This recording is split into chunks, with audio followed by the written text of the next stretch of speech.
Nightmare on Elm Street 2 is a gay movie, and at this point it's really not a secret, because it is pretty obviously gay. Even at the time, people knew that there was some gay aspects going on here. But I actually found this movie to be pretty homophobic, but it wasn't until I watched another movie that made me reevaluate this movie and actually change my mind on it. It's actually a decent movie.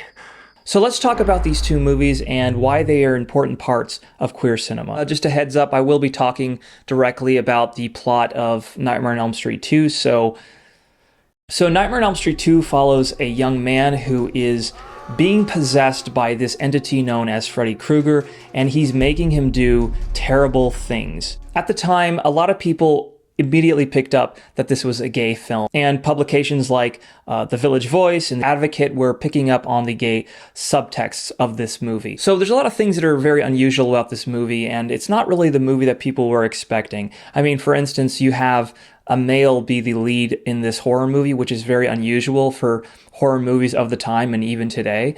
And another strange thing is that Freddy Krueger, the main antagonist in these series, he only appears in the movie in like 50 minutes into it, which is another strange choice that they made. Obvious, glaringly thing that is important about this movie is that it has this gay subtext to it. And so much, and other people have said this, and I totally agree, that it's not really sometimes so much as subtext as just obviously text. Gay stuff like S&M scenes that happen in this, really gay. There's a scene where he's like dancing in the room and he has these really gyrating sexual motions, it feels like. There's wrestling scenes, there's a sexual tension between him and a friend. At one point, the friend even says like, "Why are you here trying to sleep with me when you have a girlfriend?" You know, on the surface, we can see this just being a movie about possession.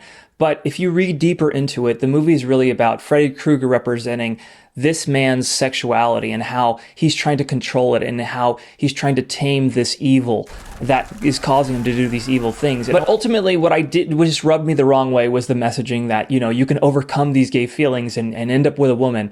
It just wasn't for me. For me, not enjoying Nightmare on Elm Street 2, I didn't even want to make a video about it because I didn't really want to push it or talk about it. It wasn't until I saw this really brilliant, great documentary called Scream Queen, My Nightmare on Elm Street, that it made me change my mind completely about the second movie.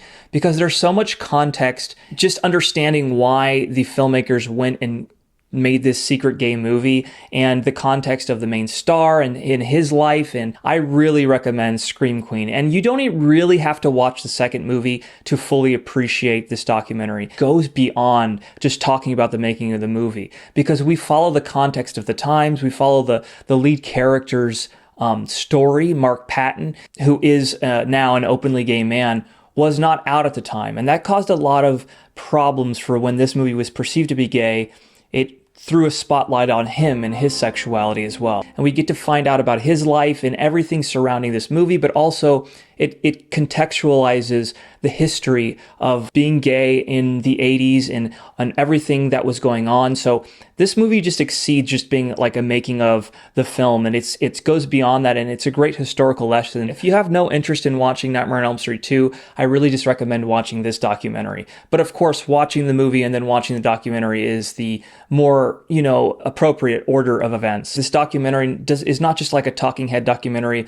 It is at first, but then it becomes this other thing where we follow the lead character, Mark Patton, and he has such an interesting story, and it's really worth watching. But I did want to talk about this one moment. The actor who plays Freddy Krueger, Robert Englund, it was his idea in this scene that happens to put one of his blades into the actor Mark Patton's mouth and to simulate this kind of oral thing to further, pushing this narrative of the gay thing. And I thought that was an interesting tidbit. It's great just hanging out with these actors in this documentary and just seeing how this movie has affected their lives even till today, where they go to these conventions and people really love the movie. Even though I felt like the movie was really homophobic, that at the time there are people interviewed that say that this movie was actually a great thing because it made them feel like they weren't alone, that they saw themselves in the character and him questioning his sexuality and trying to maintain it.